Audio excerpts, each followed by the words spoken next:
Mais à quoi joue Donald Trump? À quoi est-ce qu'il joue ce mec-là? Il joue avec nos vies, il joue avec qui en fait? Ce mec-là joue avec qui? Salut les amis, c'est Ami Négociateur, j'espère que vous allez bien. Pour ceux qui découvrent la chaîne, j'aborde l'actualité, la politique et l'économie sans langue de bois et en toute transparence, en toute franchise. Avant de démarrer la vidéo, s'il vous plaît, un pouce en l'air et un commentaire pour le référencement de cette vidéo et restez jusqu'à la fin. Il y a souvent des dernières nouvelles, dernières astuces, dernières news, dernières idées qui me viennent comme ça en fin de vidéo. Et restez jusqu'à la fin et aussi pour le référencement, bien évidemment. Abonnez-vous, abonnez-vous, abonnez-vous. Je vous souhaite une bonne vidéo. Alors, on va passer au vif du sujet. Désolé, hein, c'est une vidéo un peu débottée. Il y a beaucoup de choses à dire aujourd'hui. Je vais pas vous mentir, il y a tellement de choses à dire que je suis obligé de faire différentes vidéos pour un petit peu isoler, un petit peu classer et organiser mes propos parce que je vais pas vous faire une vidéo pour vous parler de tout. Ça n'aura ni queue ni tête et il y a peut-être des sujets qui intéressent moins des personnes que d'autres.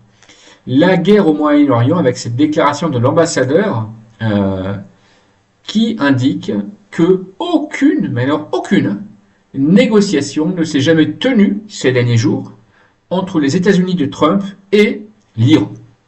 C'est quand même ahurissant, les affirmations américaines hier encore qui disaient vous inquiétez pas, on tient le bon bout, avec ces mecs-là on va bien discuter. D'ailleurs, ça se rapproche de plus en plus, ça y est, c'est bon, de la paix, hein, tu vois, de la capitulation ou de la paix de l'Iran.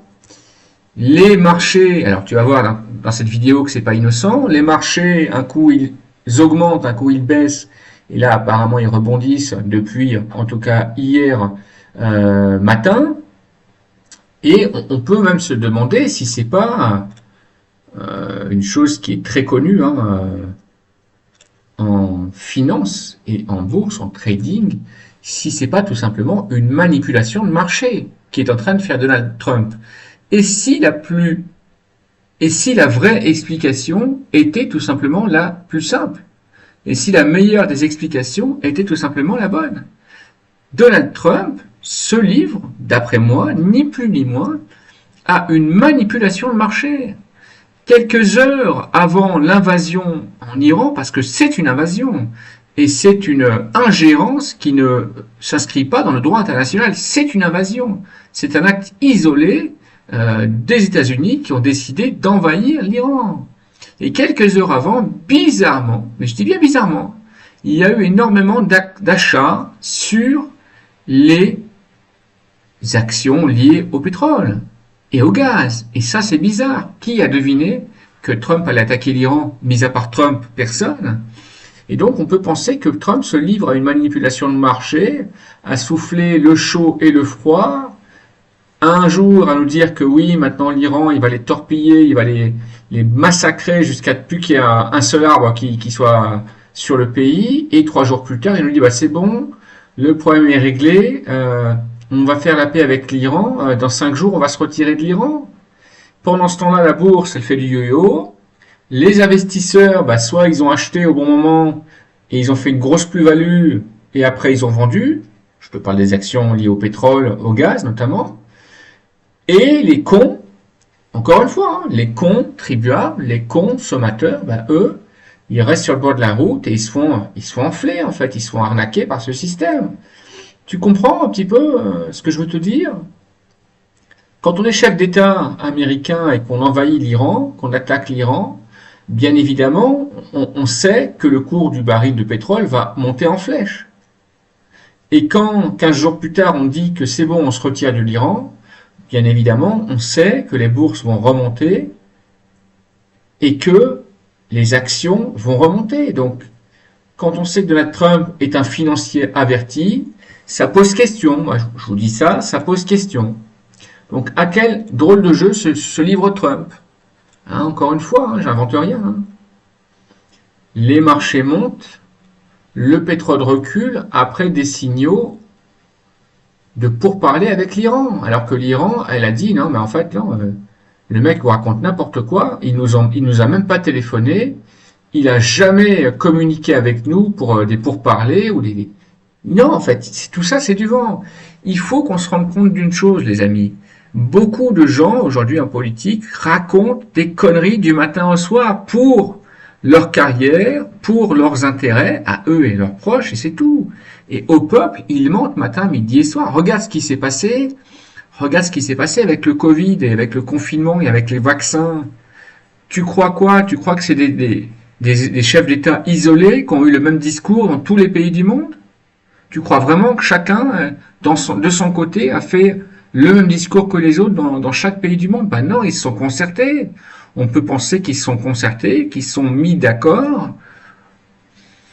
Nouvel ordre mondial. Moi, je crois que le vrai agenda mondial, c'est pas celui qu'on nous présente. Le vrai agenda mondial, c'est à terme, de toute façon, une paupérisation à outrance du travailleur. Et c'est pour ça que je te dis dès aujourd'hui, aller travailler à la limite dans ces conditions-là, ça sert presque plus à rien. Le nouvel ordre mondial, c'est une paupérisation du travailleur, un esclavagisme 2.0 du travailleur, en tout cas même 3.0, et c'est fou ce monde dans lequel on vit. Moi, ce qui m'atterre le plus, ce qui m'énerve le plus, c'est que les gens sont naïfs. C'est que beaucoup de gens, alors pas vous qui regardez cette vidéo, mais beaucoup de gens sont naïfs et pensent que Donald Trump a attaqué l'Iran pour sauver la veuve et l'orphelin. Tu sais, c'est le retour de John Wayne et de Charles Bronson. Ils sont vraiment convaincus que Trump, en fait, il l'a fait pour le bien de la veuve et de l'orphelin, mais c'est des conneries. C'est du pognon, avec Netanyahou en embuscade. Tout ça, c'est des histoires de gros pognon. Et de la même façon, quand ils attaquent l'Iran, ils savent très bien que les marchés vont plonger. Donc, ils en profitent peut-être pour racheter des actions à bas coût. Et quand ils disent que l'Iran, c'est bon, ils vont partir dans 5 jours, ils savent très bien que les actions qu'ils ont achetées à bas coût vont remonter. Et donc, ils vont pouvoir les revendre plus cher, eux et leurs copains. Donc, c'est ça qui se passe, en fait. C'est ça qui se passe. Donc, l'Iran, dans cette histoire, on n'en sait pas beaucoup plus non plus. Mais moi, ce que je peux vous dire, c'est que l'Iran, je crois pas qu'ils vont négocier avec Trump. Je crois pas qu'ils vont négocier avec Trump. Ils l'ont dit à plusieurs reprises. Nous, on ira jusqu'au bout. On ira jusqu'au bout. Je veux dire, c'est clair ou c'est pas clair à un moment donné? On ira jusqu'au bout. Donc c'est pas pour négocier et pour baisser son froc 12 jours plus tard. En tout cas, je crois pas. Après, on verra. Si l'avenir me donne tort, mais en général, je suis quand même assez sûr de moi dans ce genre d'histoire-là. Malheureusement, géopolitique mondiale, ça me connaît un peu. Donc l'Iran, en tout cas, et ça c'est plutôt une bonne chose, a débloqué partiellement le détroit d'Ormuz pour les navires non hostiles, donc les navires non armés, d'accord. Et le cours du pétrole chute de 6%, encore une fois. Donc tout est lié, de toute façon. Il faut vraiment que tu comprennes une chose, mon ami, c'est que tout est lié, c'est que les pays comme les États-Unis ne font pas une guerre par hasard, ni pour sauver la veuve et l'orphelin. C'est du business. Et l'Iran également n'est pas en reste. Ces différents mouvements sont liés à sa survie, bien évidemment, mais également à son avenir économique et à ses intérêts économiques. Et dans toute la région du détroit d'Ormuz, n'oublie pas qu'en embuscade, il y a Netanyahou, il y a Israël qui veut mettre la main sur ce secteur, parce qu'il n'y a que ça qui leur manque. Il n'y a plus que l'Iran qui leur résistait, sinon Israël aurait fait la loi dans ce secteur depuis longtemps, géographiquement je veux dire. Et donc c'est pour ça également que Trump a attaqué l'Iran. Voilà l'explication. C'est pour laisser les mains libres à Netanyahou et à Israël pour faire leur loi là-dedans, là. Donc, à quoi joue Netanyahou, à quoi joue Trump? L'avenir nous le dira. Moi, j'ai quand même l'impression d'une part que cette histoire tombe très très bien pour étouffer l'affaire Epstein, puisque bizarrement, on n'entend plus rien parler du tout. Et deuxième élément, c'est une histoire de business, c'est une histoire d'action, de revente, d'achat et de business, tout simplement. Quand les marchés financiers représentent des dizaines de milliards de dollars ou d'euros, tout est permis et malheureusement Donald Trump est un renard et à ce jeu-là il est très fort, il est très très fort. Encore une fois, il connaît bien le proverbe, acheter au son du canon et vendre au son du clairon. Il a parfaitement adopté cet adage, c'est-à-dire que avant de déclarer une guerre, il y en a qui vont acheter des actions, encore une fois, essence, gaz principalement, et puis là, quand il dit que la paix arrive alors qu'en fait les Iraniens ils disent le mec nous a jamais appelé, il n'y a pas de pourparler du tout, et les actions sont en train de remonter, tu vois. L'histoire malheureusement ne pourra pas nous dire ce qui a vraiment été fait dans cette histoire, mais moi j'affirme que Trump n'a pas attaqué l'Iran pour sauver la veuve et l'orphelin. C'est clair, net et précis. Dites-moi ce que vous en pensez dans les commentaires. Ciao.